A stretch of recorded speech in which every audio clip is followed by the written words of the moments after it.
தேவையே இல்லாத கேள்வி கேட்காம வாங்கிட்டு வந்துட்ட பத்தியா. I like it. உனக்கு நான் சொல்லித்தரேன். பட்ராஸ் பாட்னி. ஏய்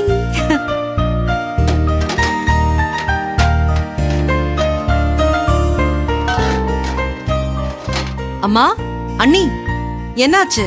ஹோட்டல்லாம் க்ளீன் பண்ணி ரெடி பண்ணிட்டீங்களா? பண்ணியாச்சுமா. நீயும் அங்க வருவேன்னு எதிர்பார்த்தோம். ஆமா அண்ணி, கொஞ்சம் லேட் ஆயிடுச்சு. சரி, ஃப்ரெஷ் ஆயிட்டு வா, நான் சாப்பாடு எடுத்து வைக்கிறேன். இல்ல வேண்டாம், வயிறும் மனசும் நிறைவா இருக்கு. ஏய், அப்படி என்னாச்சு கயல்? வேற என்ன ப்ரோ, 5 ஸ்டார் ஹோட்டல்ல வேலைக்கு சேர போனாங்களே, அங்கேயே வகை வகையா சாப்பிட்டு வந்திருப்பாங்க. என்ன சிஸ்டர், கரெக்டா? ஆறுமுகம், நான் அங்க சாப்பிட போகல, சமைக்க தான் போறேன். நான் சமைக்கிறத மத்தவங்க சாப்பிட போறாங்க.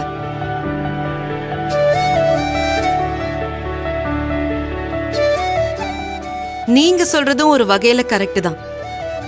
ஹோட்டல்ல சாப்பிட்டதால மன நிறைவாகல, ஹோட்டல்ல வேலைக்கு சேர்ந்ததால தான் மன நிறைவா இருக்குன்னு சொல்றேன்.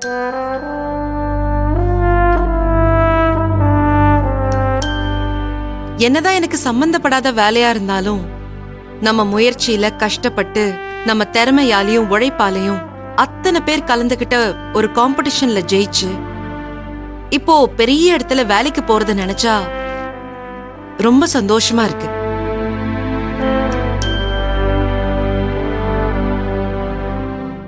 என்னோட நர்ஸ் வேலையை நான் ரொம்ப விருப்பத்தோட தான் செஞ்சேன். அந்த வேலையை தாண்டி வேற ஒரு வேலைக்கு போகணும்னு நான் யோசிச்சு கூட பார்க்கல. அப்படியே போனாலும் அந்த வேலையில இருந்த சந்தோஷமும் திருப்தியும் கிடைக்குமான்னு யோசிச்சுக்கிட்டே இருந்தேன். ஆனா இந்த வேலையில எனக்கு ஒரு மன நிம்மதியும் திருப்தியும் கிடைக்கும்னு தோணுது. ஹாஸ்பிட்டல்ல பேஷண்டா அன்போட பாத்துக்கும் போது அவங்க முகத்துல தெரியிற சந்தோஷத்தையும், ஹாஸ்பிட்டல்ல இருந்து அவங்க குணமாகி போகும்போது அவங்க முகத்துல தெரியிற திருப்தியையும் பார்க்கும்போது நான் ரொம்ப சந்தோஷப்படுவேன்.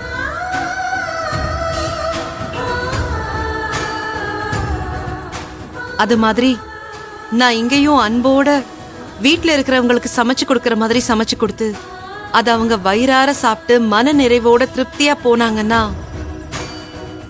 அத பார்த்து நான் சந்தோஷப்பட முடியும்னு தோணுது. அக்கா, வேலைக்கு சேர்ந்த அன்னைக்கே வேற லெவல்ல திங்க் பண்ண ஆரம்பிச்சிட்டீங்களே.